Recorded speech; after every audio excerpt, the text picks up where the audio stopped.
നിങ്ങൾ ശരീരത്തെ അല്ല സ്നേഹിക്കുന്നതെങ്കിൽ, നിങ്ങൾ മാംസനിബദ്ധമല്ല പ്രണയമെങ്കിൽ എന്തുകൊണ്ടാണ് നിങ്ങൾക്ക് കാത്തിരിക്കാൻ പറ്റാതെ വരുന്നത്? പലരും പറയും ഈ പെൺകുട്ടികളെയാണ് ഇങ്ങനെ ആൺപിള്ളാര് വിവാഹത്തിന് മുമ്പ് ലൈംഗിക ബന്ധത്തിൽ ഏർപ്പെട്ടിട്ട് ചതിക്കുന്നു.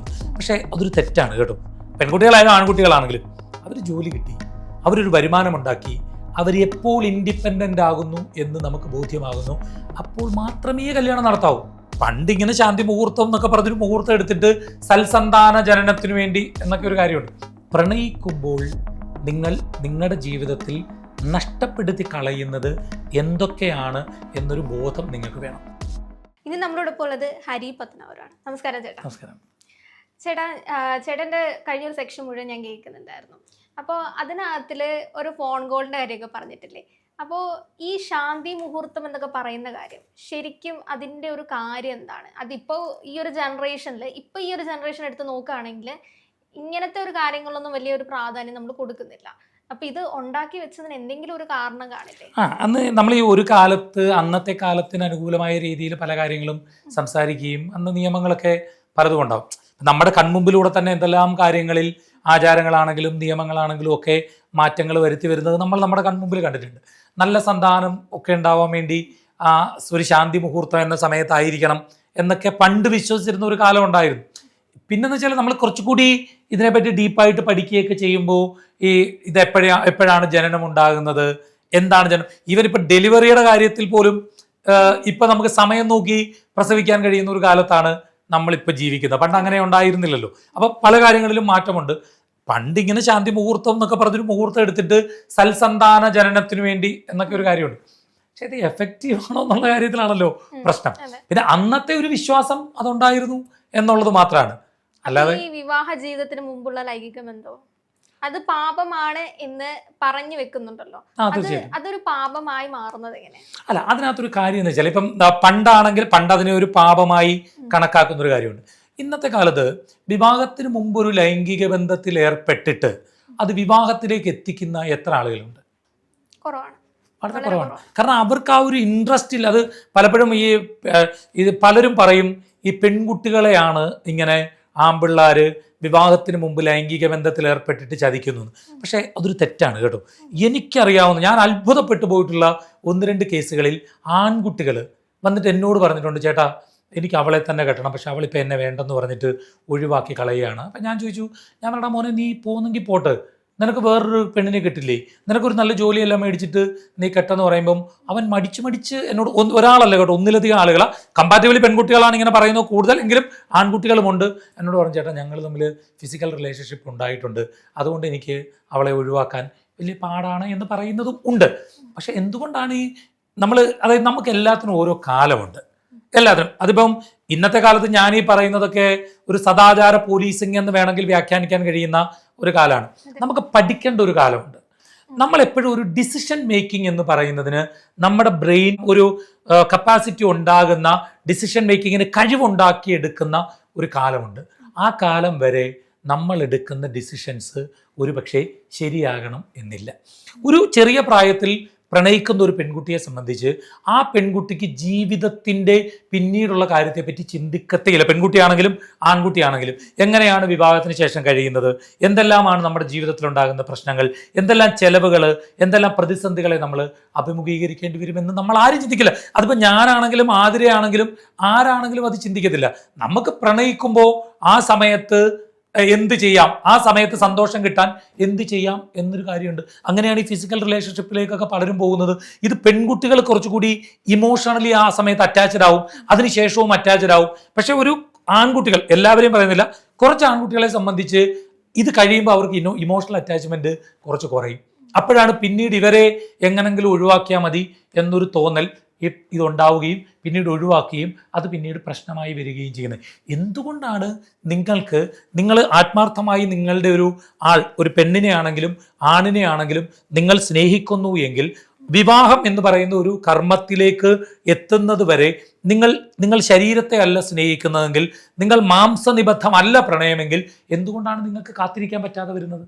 പക്ഷെ അതിനും ഒരുപാട് വാദങ്ങൾ ഈ ഒരു പ്രണയിക്കുന്ന ആൾക്കാർ പറയുന്നില്ലേ? കാരണം പ്രണയത്തിന്റെ ആ ഒരു കൂടുതൽ എഫക്റ്റിലേക്ക് എത്തണമെങ്കിൽ ഈ പറയുന്ന ചേട്ടൻ തന്നെ പറഞ്ഞല്ലോ, ഇപ്പൊ ശാരീരിക ബന്ധത്തിന് ശേഷം ചില ആൾക്കാർ ഇമോഷണലി വളരെ കണക്ട് ആവും, ചില ആൾക്കാരെ സംബന്ധിച്ച് ആ കണക്ഷൻ നഷ്ടപ്പെടും.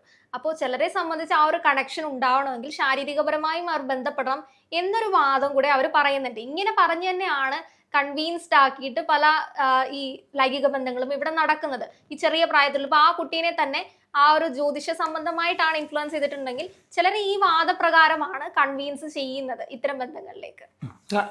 കെട്ടുന്നെങ്കിലും നല്ല കാര്യമാണ്. ഈ കെട്ടാതെ പോകുമ്പോഴാണല്ലോ ഈ സൂയിസൈഡിലേക്കും മറ്റുമൊക്കെ പോകുന്നത്. എന്താണ് ഈ കുട്ടികൾ ഇതിനെ ഒരു പവിത്രതയോടുകൂടി കാണുന്നു എന്താ? അതൊരു തെറ്റൊന്നുമല്ലെന്ന്. പവിത്രതയോടുകൂടി ഒരു കുട്ടി, അതിൻ്റെ ശരീരമാണ്, ഞങ്ങൾ തമ്മിൽ ഒരു ഫിസിക്കൽ റിലേഷൻഷിപ്പ് ഉണ്ടായാൽ അത് ആ ബന്ധം പിന്നീട് പവിത്രമായി പോകണം എന്ന് ചിന്തിക്കുന്ന ഒരു കുട്ടി ഉണ്ടെങ്കിൽ അതില്ലാതെ വരുമ്പോഴാണല്ലോ ആ കുട്ടി അതിൻ്റെ ജീവൻ ഒടുക്കാനുള്ള ശ്രമങ്ങളിലേക്ക് പോകുന്നത്. അങ്ങനെ കാണുന്നവരും ഇവിടെ ജീവിക്കുന്നുണ്ട്, കാണാത്തവരും ജീവിക്കുന്നു. അപ്പം ലിവിങ് റിലേഷൻഷിപ്പിനെ പറ്റി നേരത്തെ നമ്മൾ സംസാരിച്ചു. അങ്ങനെ ജീവിക്കുന്നവരുമുണ്ട്. വിവാഹം വരെ അങ്ങനത്തെ ഒരു കാര്യമില്ല, ശരീരത്തിൽ പോലും തൊടാൻ പാടില്ല എന്നൊക്കെ പറഞ്ഞിട്ട് ജീവിക്കുന്നവരുമുണ്ട്. അത് നിങ്ങളുടെ ശരിയാണ്, നിങ്ങൾക്ക് ഏതാണ് ശരി എന്ന് തോന്നുകയും ചെയ്യുക. പക്ഷേ അൾട്ടിമേറ്റ് ആയിട്ടൊരു കാര്യം പറയാം, പ്രണയിക്കുമ്പോൾ നിങ്ങൾ നിങ്ങളുടെ ജീവിതത്തിൽ നഷ്ടപ്പെടുത്തി കളയുന്നത് എന്തൊക്കെയാണ് എന്നൊരു ബോധം നിങ്ങൾക്ക് വേണം. നമ്മളിപ്പോൾ ശാരീരിക ബന്ധം പറഞ്ഞു, അതങ്ങോട്ട് മാറ്റി വയ്ക്കുക. പ്രണയത്തിന് വേണ്ടി പഠിത്തം നഷ്ടപ്പെടുത്തി കളയുന്നവരില്ലേ? പിന്നീട് ജീവിതത്തിൽ എപ്പോഴെങ്കിലും തിരിച്ചു പിടിക്കാൻ പറ്റാത്ത രീതിയിൽ പടുകുഴിയിലേക്ക് അതുകൊണ്ട് തളയാറുണ്ട്. പ്രണയിച്ചിട്ട് പെട്ടെന്ന് ഇമ്മീഡിയറ്റ് ആയിട്ട് ഇറങ്ങിപ്പോയി ജീവിതം ഒന്നും ആകാതെ പോകുന്നവരുണ്ട്. തിരിച്ചു വേണമെങ്കിലും പറയാം, കല്യാണം കഴിച്ചിട്ടും പോകുന്നവർ പക്ഷേ ഉണ്ട്. ഞാനൊരു ഉദാഹരണം പറയാം. വർഷങ്ങൾക്ക് മുമ്പാണ് എനിക്ക് എൻ്റെ കയ്യിൽ ഇപ്പോഴും തപ്പിയാൽ കിട്ടുന്ന ഒരു കത്ത് എൻ്റെ കയ്യിൽ ഇരിപ്പുണ്ട്. ഒരു പെൺകുട്ടി അന്ന് എൻട്രൻസ് എക്സാമിൽ ആ കുട്ടി എലിജിബിളായി, ഗവൺമെന്റ് കോട്ടയിൽ MBBS എലിജിബിളായപ്പോൾ ഈ കുട്ടിക്ക് അവിടെ ഒരു ഓട്ടോമൊബൈൽ ഷോപ്പിൽ നിൽക്കുന്ന ഒരു പയ്യനുമായിട്ട് പ്രണയം ഉണ്ടായിരുന്നു. അപ്പോൾ ഇവന്റെ കൂട്ടുകാരന്മാർ ഇവനോട് പറഞ്ഞിടാ, ഇവള് മെഡിസിൻ പോയാൽ പിന്നെ നിനക്ക് ഇവളെ കെട്ടത്തില്ല, ഇവള് നിന്നെ ഇട്ടിട്ട് പോകും, അപ്പൊ പിന്നെ നിനക്ക് ഇവളെ കെട്ടാൻ വേണ്ടി പാടാണ് എന്ന് പറഞ്ഞിട്ട് ഇവനെ ഇട്ട് ഭയങ്കരമായിട്ട് പ്രഷർ ചെയ്ത് ഇവളെ പ്രഷർ ചെയ്തു. ഈ പെൺകുട്ടികളെ ഇപ്പോൾ ആതിരയോട് ഞാൻ പറയാം, ആതിരയ്ക്ക് അങ്ങനെ കണക്ട് ചെയ്യാൻ പറ്റുമെന്ന് എനിക്കറിയില്ല. ഈ പെൺകുട്ടികളെ നമുക്ക് ഇമോഷണലി ബ്ലാക്ക്മെയിൽ ചെയ്യാൻ ഭയങ്കര എളുപ്പമാണ്. നിനക്ക് ഇനിയിപ്പോൾ എന്നെ വേണ്ടല്ലോ, ഞാൻ ചതഞ്ഞറിഞ്ഞ് ഇവിടെ കിടക്കും, എൻ്റെ ജീവിതം പോയി കഴിഞ്ഞാൽ എനിക്ക് റീത്ത് വെക്കാൻ നീ വരണം എന്നൊക്കെ പറയുമ്പോൾ പെൺകുട്ടികൾക്ക് കുറച്ചുകൂടി ഇത് എഫക്റ്റ് ചെയ്യും. അങ്ങനെയൊക്കെ ഈ കുട്ടീൻ്റെ അടുത്ത് പറഞ്ഞു. ഈ കുട്ടി എന്ത് ചെയ്തെന്ന് വെച്ചാൽ ഇവൻ്റെ കൂടെ ഇറങ്ങിപ്പോയിട്ട് ഇവൻ പിന്നീട് അത് വിട്ടിട്ട്, അപ്പം ഈ കുട്ടിയുടെ അച്ഛൻ ഇവൾ ഇറങ്ങിപ്പോയതിൻ്റെ വിഷമത്തിൽ അറ്റാക്ക് വന്ന് മരിച്ചു. പിന്നീട് കുറച്ചു കാലം കഴിഞ്ഞപ്പോഴത്തേക്ക് ഇവൻ മദ്യപാനം തുടങ്ങി, ഇവർക്കൊരു കുഞ്ഞായി, അവസാനം ഇവൻ കുടിച്ചിവൻ ലിവർ പോയി, ഇവൻ മരണപ്പെട്ടു. ഇപ്പം ആ കുട്ടി അതിൻ്റെ കുഞ്ഞിനെയും കൊണ്ട് തിരിച്ചിവളുടെ വീട്ടിൽ വന്ന് ഇവിടെ നിൽക്കുകയാണ്. ശരിക്കും ഒന്ന് ആലോചിച്ച് നോക്കൂ, ആ കുട്ടി ആരാകേണ്ടതായിരുന്നു? ആ കുട്ടി പ്രണയത്തിന് വേണ്ടി അതിൻ്റെ ജീവിതത്തിൽ നഷ്ടപ്പെടുത്തി കളഞ്ഞ ആ കാര്യം പിന്നീട് എത്ര അത് പരിശ്രമിച്ചാലും അതിന് തിരിച്ചു പിടിക്കാൻ പറ്റാത്ത ഒരു പടുകുഴിയിലേക്കാണ് അതിൻ്റെ ജീവിതം. അതിൻ്റെ അച്ഛനെ അതിന് തിരിച്ചെടുക്കാൻ പറ്റത്തില്ല, അച്ഛൻ മരിച്ചുപോയി, അതിൻ്റെ കരിയർ മൊത്തം പോയി, അതിനൊരിക്കലും തിരിച്ചെടുക്കാൻ പറ്റത്തില്ല. അപ്പം എന്തിനാണ് അങ്ങനെ? നിങ്ങൾ പ്രണയിച്ചോ, പിന്നെ മറ്റതൊക്കെ നിങ്ങളുടെ ഇഷ്ടം, പക്ഷെ പ്രണയത്തിന് വേണ്ടി നിങ്ങൾ നഷ്ടപ്പെടുത്തി കളയുന്നതിനെ പറ്റി നിങ്ങൾക്കൊരു ബോധമുണ്ടാകണം, നിങ്ങൾക്ക് തിരിച്ചു പിടിക്കാൻ കഴിയും. ചേട്ടൻ ഇത് പറഞ്ഞപ്പോൾ കഴിഞ്ഞ ദിവസം തൃശ്ശൂർ ഉണ്ടായ ഒരു ഇഷ്യൂ തന്നെയാണ് എനിക്ക് ഓർമ്മ വന്നത്. അതിനകത്തിലെ 20 വയസ്സുള്ള പെൺകുട്ടിയാണ് കഴിഞ്ഞ ദിവസങ്ങളിൽ മരണപ്പെട്ടത് ഭർത്തൃ വീട്ടിൽ വെച്ച്. അപ്പൊ അതിനകത്തില് ഈ പൊതുവെ ഉണ്ടാകുന്ന കാര്യമാണ്, മരണത്തിന് ശേഷം മാതാപിതാക്കളോടൊക്കെ സംസാരിക്കുന്ന സമയത്ത് പറഞ്ഞതാണ്, കുട്ടി ഭയങ്കര ടാലന്റഡ് ആയിരുന്നു, ഒരുപാട് പഠിക്കുന്ന സ്വപ്നങ്ങൾ കാണുന്ന ഒരു കുട്ടിയായിരുന്നു, കാനഡയിൽ പോയി സെറ്റിൽ ആവണമെന്നായിരുന്നു ആഗ്രഹം, പക്ഷേ സ്വന്തം ഇഷ്ടപ്രകാരം പോയി കല്യാണം കഴിച്ചു.